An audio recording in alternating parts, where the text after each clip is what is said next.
What's up, everyone? Welcome back to the Dr. Medic channel on this late Saturday night. Sad to bring you this news of a chartered EC-130 out of Southern California that went down. I'm going to try to swing this quick update from my hotel room here in Seattle as I'm traveling around the country right now and do so with just my iPhone. So we'll see how this goes, and we'll be right back and we'll get into it.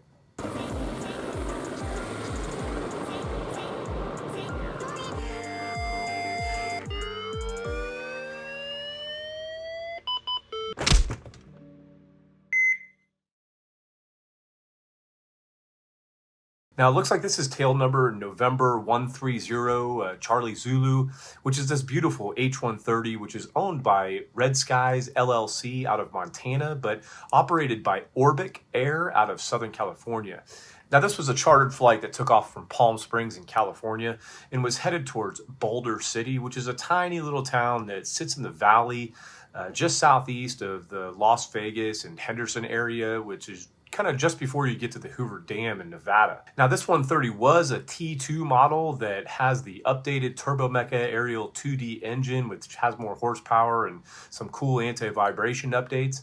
And I guess this story may make international headlines as a CEO of a major bank out of Nigeria named Herbert Wigwe. I'm sure I said that wrong.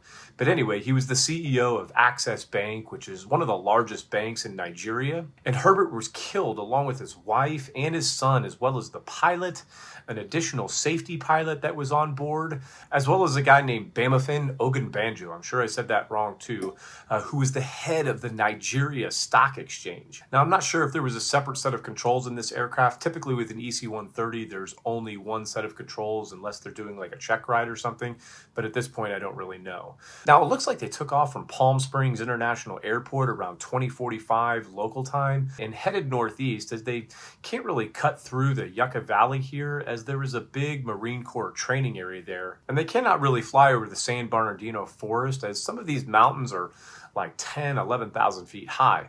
So instead, they head northeast and they meet up with Interstate 15. And as you can see, they pretty much choose to follow the I-15 all the way to Boulder City. Now, it looks like they are flying anywhere from around a couple hundred feet to 1,500 feet above the ground, as the ground elevation increases as they leave the Los Angeles area and head out over the Mojave Desert, where they do end up crashing right next to I-15 with what looks like about 50 miles short of the California-Nevada border. Now, the California Highway Patrol did say that there was rain and snow in the area, and several people who were driving down I-15 actually saw the helicopter crash and called 911. Now, if you haven't seen this area is literally a ghost land, and while there are a lot of people who drive this interstate, especially between Los Angeles and Las Vegas, there is really nothing else out here because you're in the middle of the desert.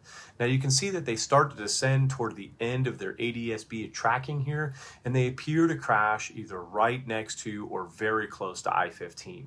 I really think that's all there really is for now. We're sad for the lives lost, and I will try to keep you posted if any updates come available. But for now, y'all be safe, fly safe, and we'll see you on the next episode.